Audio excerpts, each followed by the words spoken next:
Nnamdi Kanu is dead. That was the news that spread like wildfire across Igbo land.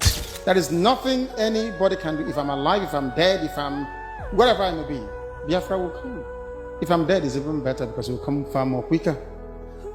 Can I show you? Some said he had been killed, others said he had been captured by the army. For many, it felt like the end of a dream, the voice that once spoke for millions of people. But this is not the story of a man who died, but a man that refused to stay silent. We are fighting for independence, not fighting physically with guns and bullets. We are fighting in terms of our agitation, we are fighting in terms of our belief, we're fighting in terms of our consistency to ensure that we are free, because we're not free. As a free people, we can afford to make life better for our people. It started as a whisper, one man, one microphone, and one message that the Igbo people deserve justice, fairness, and a seat at the table of this nation. Before long, that whisper became a movement. Everywhere you turned, in markets, in churches, in street corners, the name IPOB carried a new kind of fire. For the first time in years, the Igbo man was no longer afraid to speak, to say we matter too, to say that our pain is real. We are being killed. During the war, 3.5 million were killed. They have been marginalizing us for so many years. We have been through terrible times, experiencing marginalization more than words can tell. 14th October 2015, when Nnamdi Kanu returned to Nigeria, they were waiting for him at the airport. The moment his flight landed, he was arrested, thrown into detention. But even behind bars, his courage grew louder. He faced the court with a calm defiance, his voice firm and his faith unbroken. You are killing my people. After killing my people, you tell me what to tell the secret? The person is mad. Completely mad. Tell me that's what I said. That he is mad. He cannot tell me. He cannot tell me.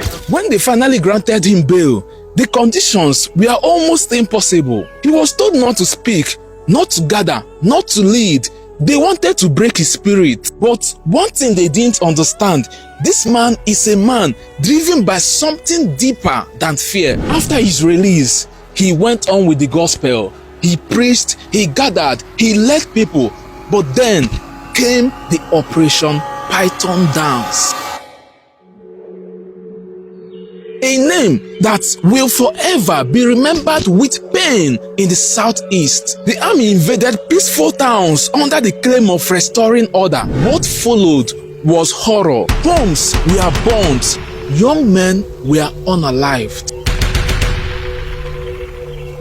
When soldiers surrounded Nnamdi Kanu's home in Afaruku, Abia State, the blood of 23 people stained the soil. 23 souls who died trying to protect their leader, and then silence. Nnamdi Kanu was gone, vanished without a trace. For months, nobody knew if he was alive or dead. Families mourned. The land grew quiet. It was as if hope itself had been buried. Until one day, almost a year later, he reappeared alive. Still speaking, still unshaken. You think you can stop the truth? You've got to be joking. You must be dreaming. We are live and we are direct. And humanity is listening to us because we preach the truth. You may not like it, and quite frankly, I do not give a damn. If you like it or if you don't like it or it doesn't bother me. From abroad, he continued to talk about injustices, about forgotten promises, about a people left behind since the end of the Civil War. But then, in June 2021, tragedy struck again.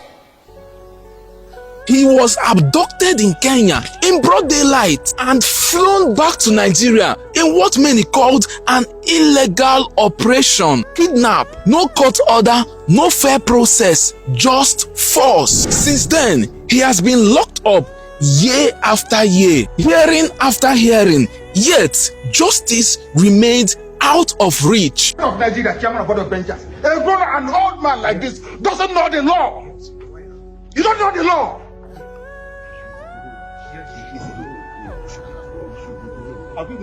And here is the most painful thing.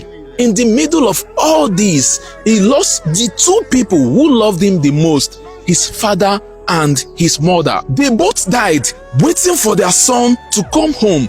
They died with heartbreak in their hearts. Imagine that pain. A son fighting for the people while the two people he loved the most were taken by grief. Today, Nnamdi Kanu's kids grow without their father. The family lives in fear, and the entire Southeast still lives on the wound that has refused to heal. This is bigger than one man. This is about the decades of marginalization that created him. A people pushed to the edge, a region abandoned by those that are in power. No good roads, no steady lights, no voices at the corridors of power. Nnamdi Kanu only said what millions we are already thinking, that the Igbo man deserves fairness, that Nigeria cannot have peace without justice. Now we stand at a crossroad. We can continue to fight each other or stand together to fight for what is right. October 20th is not just a date, it is a chance for Ndi Igbo to stand together again and say in one voice, enough is enough. Let us come out not with anger but with unity, with peace and courage, because keeping Nnamdi Kanu in detention will never bring peace. It will only deepen the pain. Nnamdi Kanu lives in the spirit of every young Igbo man and woman who refuses to be silent. He lives in the cry for justice. He lives in the hope that one day we will all stand together as equals in our own nation. He gave up his freedom for his people. Now it is time for his people to stand for him. Let's unite for peace, for justice, for freedom. Let's bring him home. Free Nnamdi Kanu. Free the voice of the East.